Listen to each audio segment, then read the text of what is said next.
কাশি যেটা দীর্ঘদিন ধরে আছে অর্থাৎ ক্রনিক কাশি, অথবা যে কাশিটা বারবার ঘুরে ঘুরে আসে অর্থাৎ রেকারেন্ট কফ, এর কিন্তু দুটো বড় কারণ। একটা হচ্ছে হাঁপানি আর একটা হচ্ছে সিওপিডি অর্থাৎ ক্রনিক অবস্ট্রাকটিভ পালমোনারি ডিজিজ। আসুন আজকে আমরা এই নিয়ে একটু বিস্তারিত আলোচনা করি।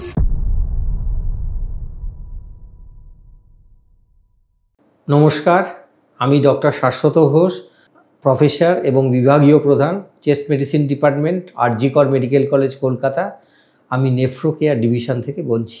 এই হাঁপানিটা যে কোনো বয়সেই কিন্তু হতে পারে, অল্প বয়সে হয়, বাচ্চাদেরও হতে পারে, আবার বড়দেরও হতে পারে। কিন্তু সিওপিডিটা মূলত বড়দের অসুখ এবং বহু ক্ষেত্রে সিওপিডির সাথে কিন্তু স্মোকিং একটা ফ্যাক্টর থাকে, অর্থাৎ যারা স্মোক করেন তাদের ক্ষেত্রে সিওপিডি হওয়ার সম্ভাবনা বেশি থাকে। স্মোকিং ছাড়াও আরও একটা ইম্পর্টেন্ট কারণ সিওপিডির হলো আমাদের বায়োমাস এক্সপোজার।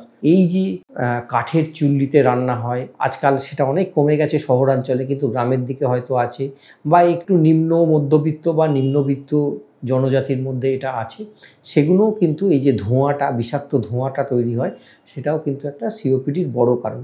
কাজেই স্মোকার্স এবং নন স্মোকার সিওপিডি দুটোই হতে পারে, অর্থাৎ হাঁপানি এবং সিওপিডির ক্ষেত্রে কিন্তু রোগ নির্ণয়ের পদ্ধতি আলাদা এবং ট্রিটমেন্টও আলাদা। হাঁপানির ক্ষেত্রে মূলত যেটা হয়, আমাদের কিছু প্রাথমিক পরীক্ষা নিরীক্ষা করা হয়, তার মধ্যে চেস্ট এক্স একটা গুরুত্বপূর্ণ ফ্যাক্টর, রক্ত পরীক্ষা একটা গুরুত্বপূর্ণ ফ্যাক্টর, যেক্ষেত্রে অনেক সময় রক্তে ইওসিনোফিলের পরিমাণ বেশি থাকে, এবং তারপরে স্পাইরোমেট্রি অর্থাৎ ফু দিয়ে একটি পরীক্ষা হয়। এই ফু দিয়ে পরীক্ষা করে কিন্তু এই হাঁপানি কিন্তু নির্ণয় করা যায়। সিওপিডির ক্ষেত্রেও রক্ত পরীক্ষা এবং এক্স-রের সাথে সাথে এই স্পাইরোমেট্রি একটা গুরুত্বপূর্ণ ধাপ, যেটা দিয়ে কিন্তু আমরা এই ডায়াগনোসিস করতে পারি।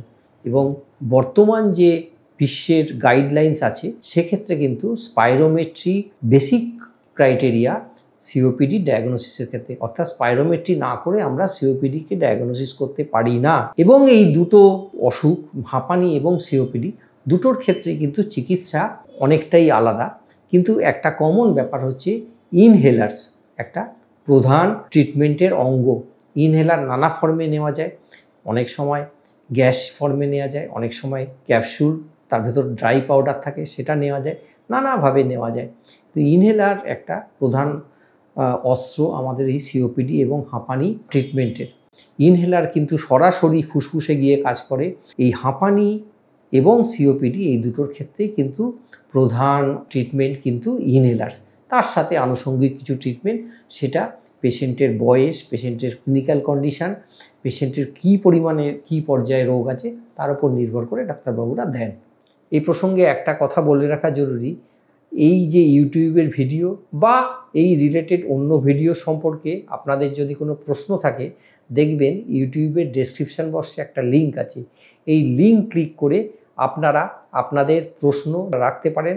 আমাদের নেফ্রো কেয়ারের টিম আপনাদের সঙ্গে অতি দ্রুত, অতি সত্বর যোগাযোগ করে আপনাদের এই প্রশ্নের সহজ উত্তর এবং সহজ সমাধান দেওয়ার চেষ্টা করবে। আর একটা খুব ভালো খবর জানিয়ে রাখি, আমাদের এই নেফ্রো কেয়ার ইউনিটে মুক্তি যোগা বলে একটি টিম আছে, যারা এই যোগার মাধ্যমে, যাকে বলে লাইফস্টাইল মডিফিকেশান করে, আপনাদের আরও শারীরিক এবং মানসিকভাবে সুস্থ রাখতে সাহায্য করবে। এছাড়া আমাদের এই নেফ্রো কেয়ারে আছে অভিজ্ঞ ডায়েটিশিয়ানের টিম, যারা আপনাদের ডায়েট সংক্রান্ত যে কোনো প্রশ্নের উত্তর দেবে এবং আপনাদের শারীরিকভাবে সুস্থ রাখতে সাহায্য করবে। আর সবশেষে বলি, শ্বাসকষ্টজনিত কোনো সমস্যার যদি সম্মুখীন হয়, তাহলে মনে রাখবেন নেফ্রো কেয়ারে একটা পালমোনোলজিস্ট টিম আছে, যারা অতি দ্রুত সত্বর আপনাদের সঙ্গে যোগাযোগ করে আপনাদের এই সমস্যার সমাধান করতে উদ্যোগী হবে। নমস্কার, সুস্থ থাকুন, ভালো থাকুন।